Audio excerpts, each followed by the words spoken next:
So, we will continue our discussion on principle of hydraulic machines and system design. Today, we will discuss about cavitation in turbine, in particular cavitation in reaction turbine, and what is the net positive suction head.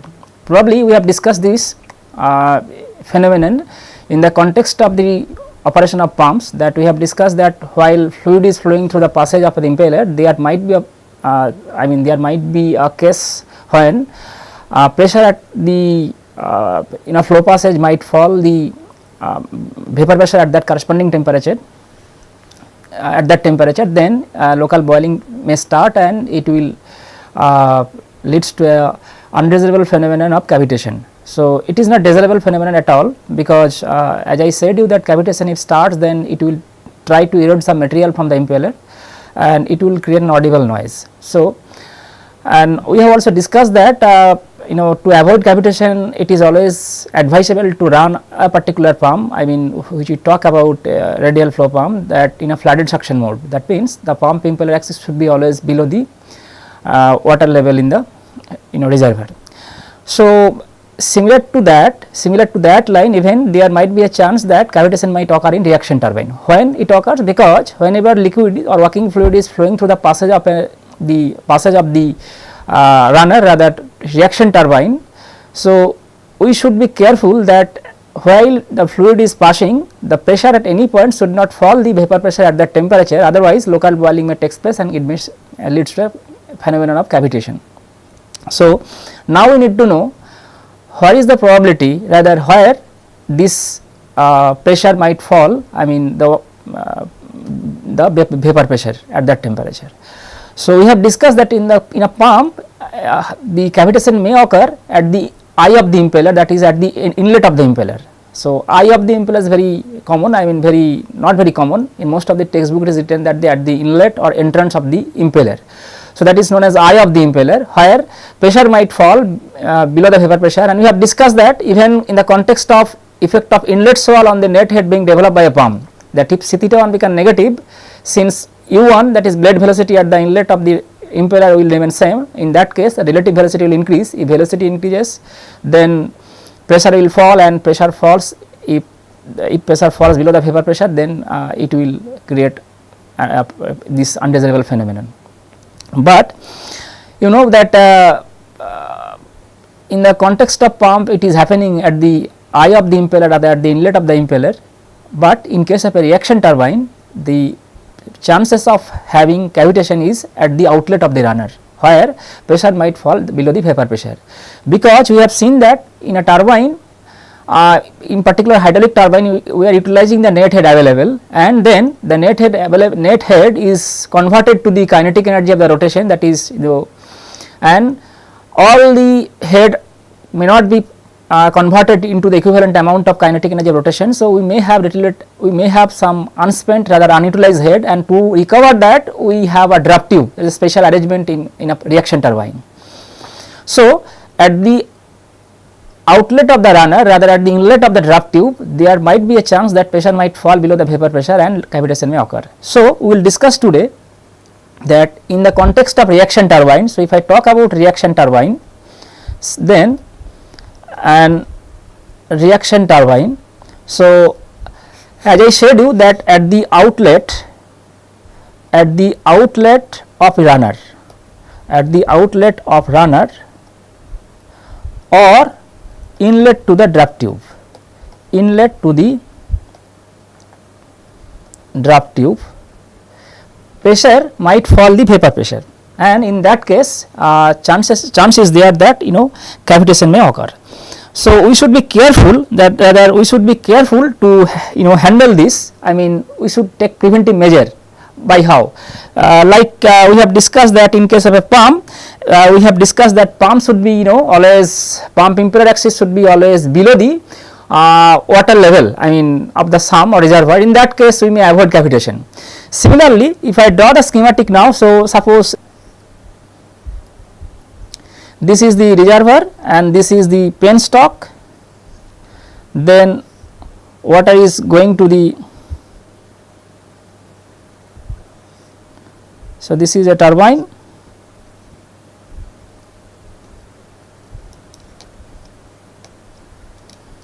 so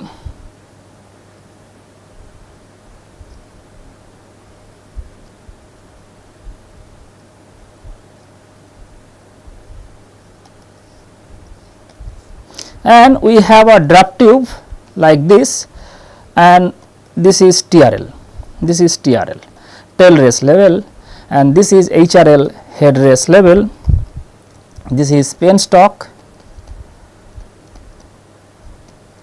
this is turbine runner, complete hydroelectric power plant, and this is draft tube.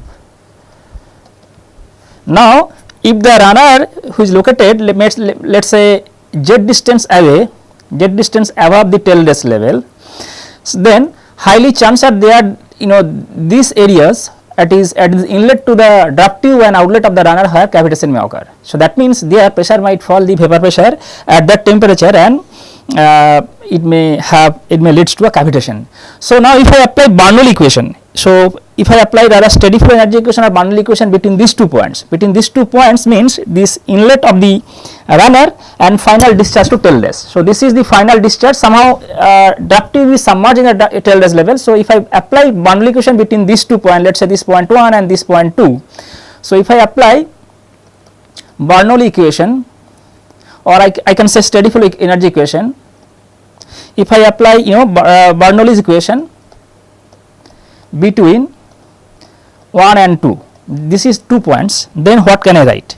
This is very important, that if I write Bernoulli equation taking this TRL level as a datum, then what can I write? This is very important. What I can write, that suppose pressure at the outlet of the runner is Pi. So, if I have Pi is the pressure at the outlet of the runner, and Vi is the velocity. So, if I apply Bernoulli equation between these 2 points, what I can write, taking this datum is the TRL water level at tail race level, then I can write, and TRL pressure is P atmospheric. So, pressure at the point 2 is atmospheric pressure. So, I can write Pi by gamma plus Vi square by 2G plus Z equal to P ATM by gamma plus 0 plus V2 square by 2G plus HFL. This is frictional head loss in the draft tube. So, HFL is the frictional head loss in the draft tube. Note that since area at 2, since cross section area at 2 is much greater than cross section area at 1, so we can V2 is much less than V1. Therefore, we can ignore this term, and if I write this equation, so if I write this equation again, so what I get, I can obtain Pi by gamma plus Vi square by 2G plus Z equal to P ATM by gamma plus HL, because V2 is negligibly small as compared to Vi. So, now this Pi, the pressure at this Pi is a pressure at the outlet of the runner, and this pressure should not be less than vapor pressure PV at that temperature. So, if that pressure Pi becomes less than the vapor pressure at that temperature, then of course cavitation will occur. Cavitation is start. Cavitation will start, or the cavitation is bound to occur. Now, question is, there is a parameter, one is so Pi should not fall below the vapor pressure. Now, we have defined another one term that is known as NPSH. So, this is known as net positive suction head.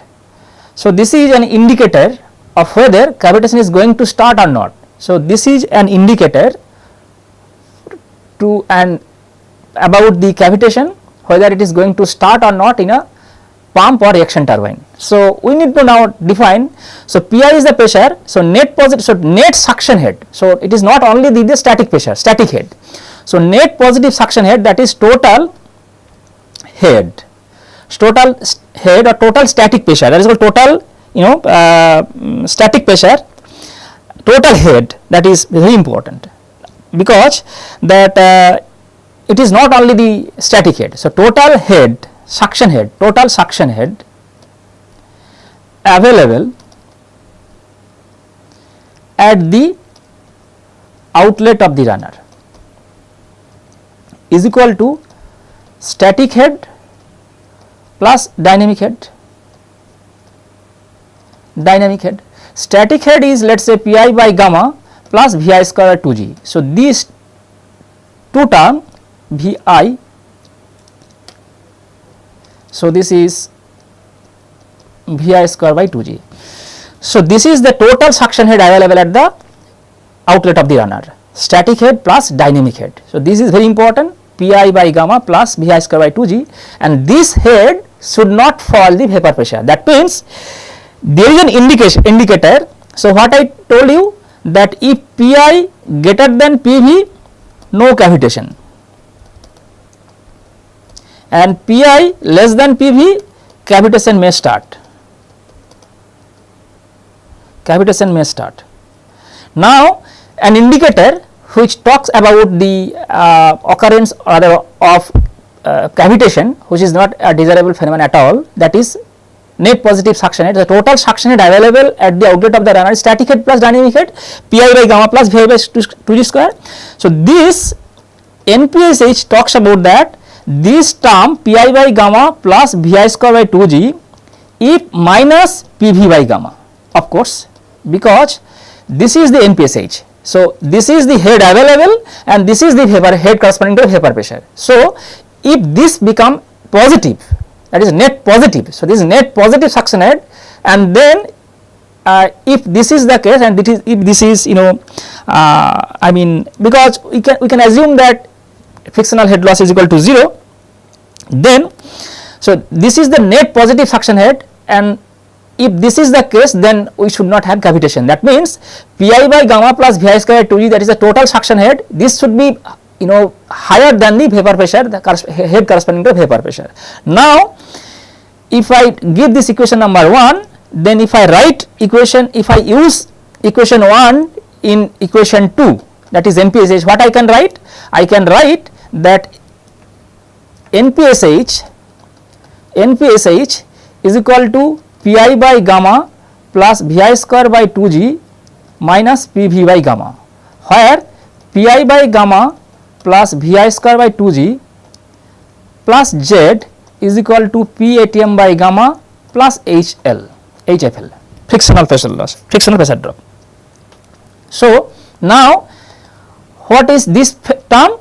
That is P ATM by gamma minus Z minus Pv by gamma minus HFL. So, if I assume that this frictional loss is negligible, so if I assume this is almost equal to 0, that is negligible, then this NPSH is equal to P ATM by gamma minus Z minus Pv by gamma. So, this is NPSH. So, from here what is very important? See, here only the P ATM is positive, Z is, and Pv is negative. So, Z, so this is basically the NPSH, net positive suction available. Now, question is similar to what we have defined in a pump, that we can define Thomas cavitation factor, that is NPSH, this is head, so I can divide by head. So, P ATM by gamma minus Z minus Pv by gamma divided by H. So, this is called sigma, Thomas cavitation factor. So, this is Thomas cavitation, this is called Thomas cavitation factor, Thomas cavitation factor. So, this is NPSH by H, so sigma. Now, question is, so if sigma greater than sigma c, so what is sigma c? Mind it, I can rewrite it P ATM by gamma minus Z minus Pi by gamma by H. So, if this is if this is known as sigma c, so this is known as sigma critical. That means when PATM by gamma minus Z minus PI by gamma by H, this is sigma C, then that means when PV is equal to PI, that is it indicates that since P greater than PI, so sigma, so this is sigma C critical. So when PI, that means if sigma greater than sigma C, that is if P greater than PV, sorry, PI greater than PV, if PI greater than PV, that means pressure at the outlet of the runner become vapor pressure, then sigma greater than sigma C, that cavitation should not occur. Cavitation should not occur. If Pi less than PV, that is sigma less than sigma C, sigma less than sigma C, that means cavitation will start, right. So just replacing PV by Pi, we can define the critical Thomas cavitation factor. This is called critical Thomas cavitation factor. So now if sigma greater than sigma C, cavitation should not occur. If sigma less than sigma C, cavitation will start. So this is basically an indicator. Now question is, from this expression we can tell that I mean, if Z is increased, if Z is increased, so I can write that, you know, from this equation that sigma C is equal to PATM by gamma minus PI by gamma minus Z by H. So if Z is increased, then sigma C will be less.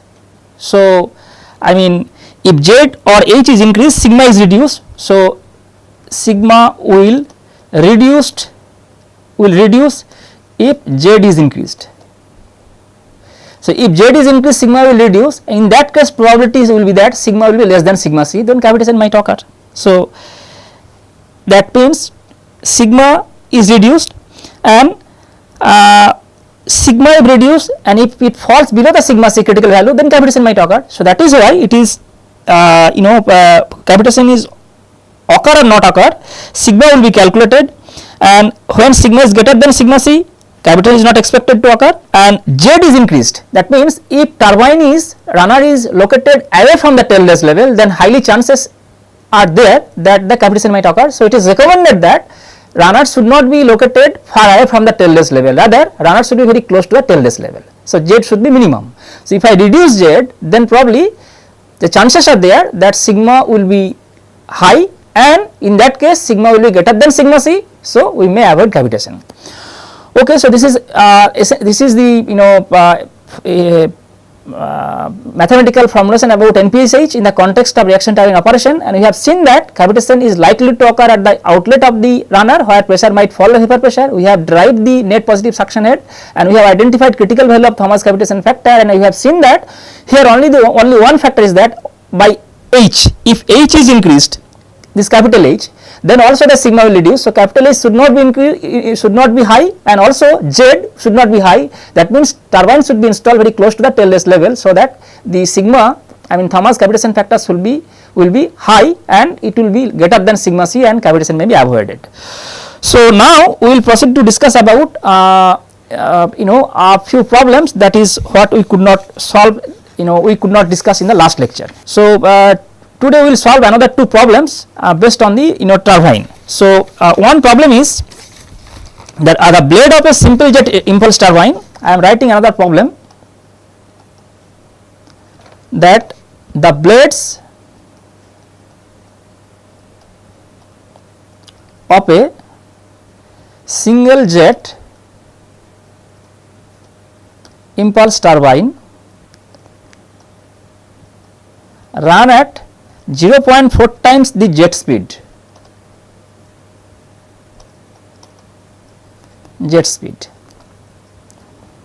The overall efficiency of the turbine is 0.9. The overall efficiency of the turbine is 0.9, so that dimensionless specific speed is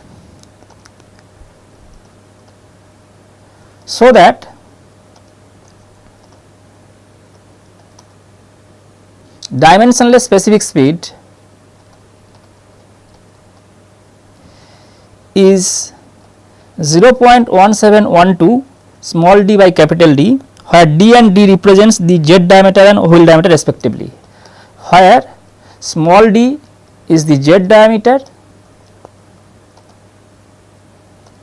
and capital D is the wheel diameter, right. For the nozzle, we have to consider, for nozzle coefficient of velocity we have to consider 0.97. So, we have to solve this problem, because we have derived the expression of specific speed in last lecture. In the last lecture, we have derived the dimensional as well as dimensionless specific speed, and we have also defined unit speed, unit discharge, and unit power. Now, what do we know that if we like to solve the problem, what is dimensionless specific speed?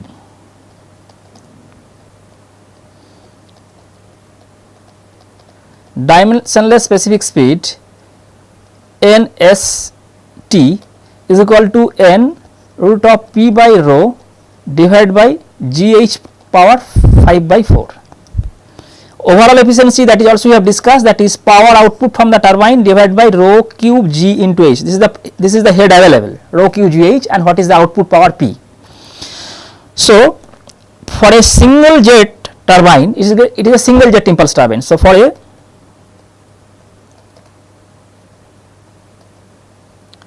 single jet turbine,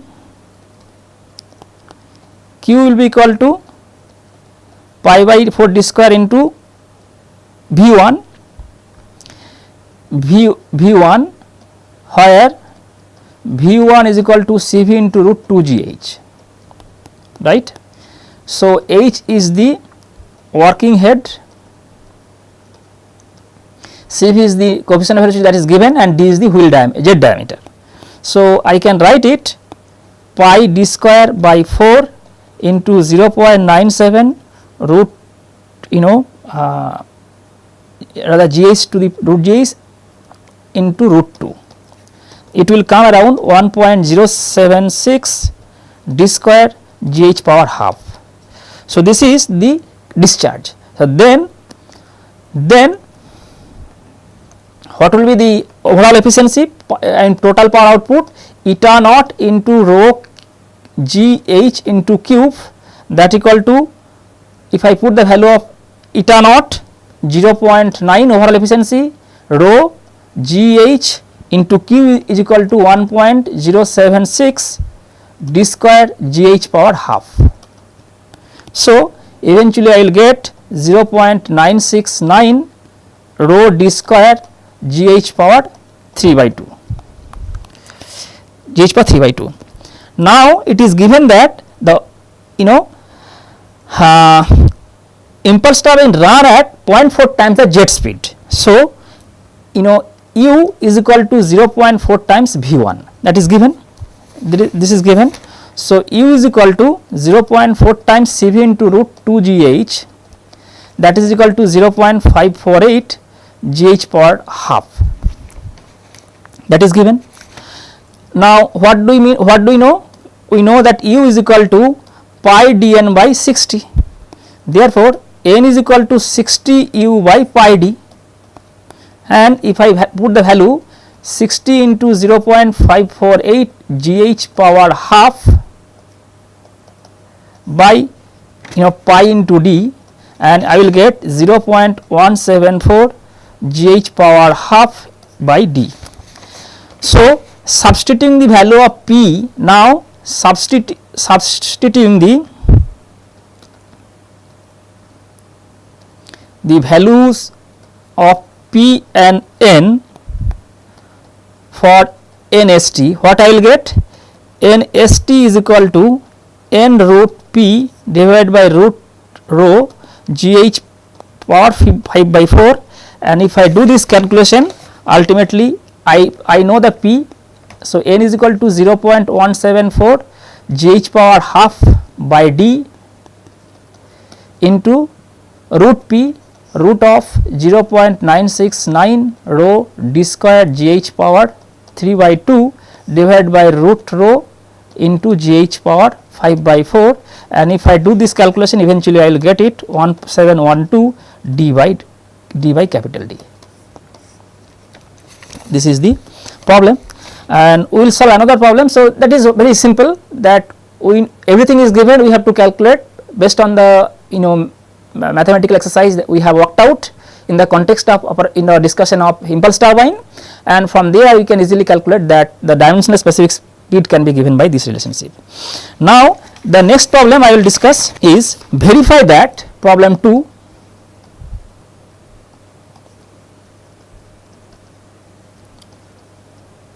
Verify that dimensionless turbine specific speed and dimensional pump specific speed are related, that dimensionless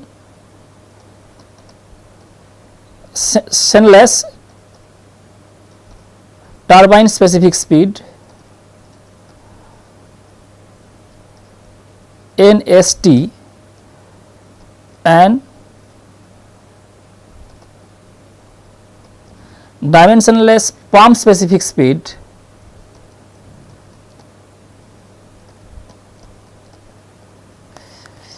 NSP are related as NST is equal to NSP root of eta turbine. This is again simple. So, solution. So, we have to prove that dimensionless turbine specific speed can be related to the pump specific speed following these relations. So, what is NSP root of eta turbine? What is NSP? N root cube divided by GH power 3 by 4. This is dimensionless pump specific speed. And then what is eta turbine?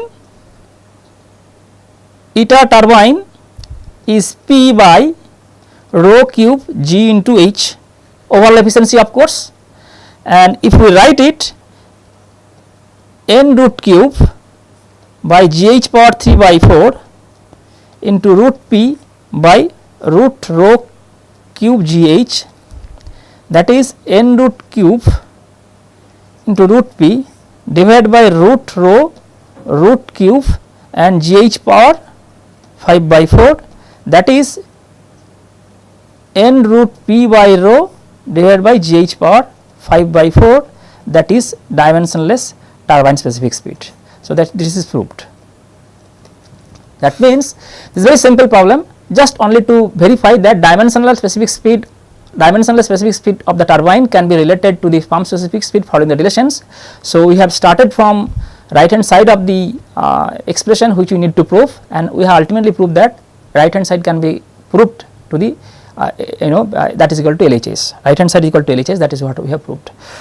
So, with this we stop our discussion today, and we have discussed today this about the cavitation, and we have defined one indicator as a net positive suction head. Then we have defined Thomas critical factor, we have identified where cavitation is likely to occur, and we have also discussed that how the cavitation can be avoided by altering the Z, that is if the turbine can be placed very close to the tailless level, probably cavitation can be avoided, because in that case sigma should be higher than the critical value. And then we have worked out two example based on the mathematical exercise that we have carried out in my last lectures, that is turbine and pump specific speed and related to impulse turbine, and one is just how we can relate turbine specific speed dimensionless to the pump specific speed, of course it is also dimensionless. Okay, so with this I stop here today, and whatever we have discussed in these lectures, I mean that is essentially the exercise of the previous theoretical derivation that we have done. Thank you very much.